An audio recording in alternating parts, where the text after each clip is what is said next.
ప్రాచీన భారతీయ హవేలీ సాయంత్ర సూర్యాస్తమయం యొక్క సున్నితమైన కాంతుల మగమలతో నిండింది. ఆహ్లాదకరమైన గాలిలో ధూళితో కప్పబడిన పాత బొమ్మ ఇది జీవితానికి శాశ్వతంగా కట్టబడినది అనే భావనను ప్రసారం చేస్తోంది. పిల్లి తన పట్టుకోల్పోయిన కీళ్లు అలసటగా లాగుతోంది. మరీ మూలనుంచి ఎలుక కొన్ని ఆశతో చొరబడుతూ తనకు అర్థంకాని ఆ పాత బొమ్మను తొంగిచూస్తోంది. శాంతమైన వాతావరణాన్ని మృదంగం మరియు వీణ యొక్క మలోడీ నింపింది. హవేలీ అనేక రహస్యాలను దాచినట్లుగా లోతైన స్వరంలోనూ అది ఉద్దేశించవచ్చు. ఒక కొత్త స్నేహం ఒక పాత రహస్యాన్ని మేల్కొలిపింది. అప్పుడు పిల్లి సున్నితంగా బొమ్మవైపు అడుగులు వేస్తుంది. ఎలుక దానిని తలతో తిప్పుతూ నవ్వుతోంది. వారి మధ్య ఆడుకునే ఆట మొదలవుతుంది. రంగురంగుల లైటింగ్ వారి చిన్న సంభాషణను మరింత బలంగా చేస్తుంది.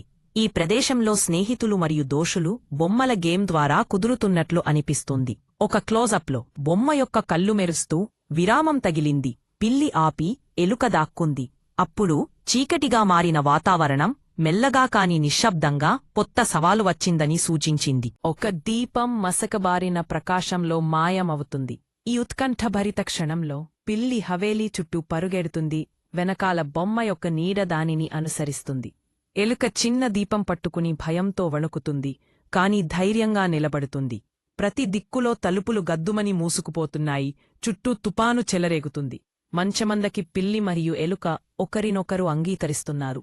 ఎలుక పిల్లిని తలపై నిమురుతుంది. వారు ఒకరి పట్ల సరదాగా వణుకుతూ ఆ బొమ్మ ఎర్రగా మెరుస్తూనే ఉంది. రంగోలీ మీద బొమ్మ కాళ్లు నడుస్తాయి. ఇది వారిని మరింత ఆందోళనకు గురిచేస్తుంది.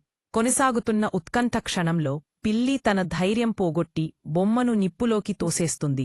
కాని ఎలుక ఈ సమయంలో పిల్లిని లాగి కాపాడుతుంది. హవేలీకి ఉదయం సూర్యోదయం అనిపిస్తుంది. కాని ఇక్కడ ఒక కొత్త దృష్టి ఉంది. భయంకరంగా నవ్వుతున్న బొమ్మ ప్రతిదానికి కదలకి ఆరంభమిచ్చింది. ఆట కేవలం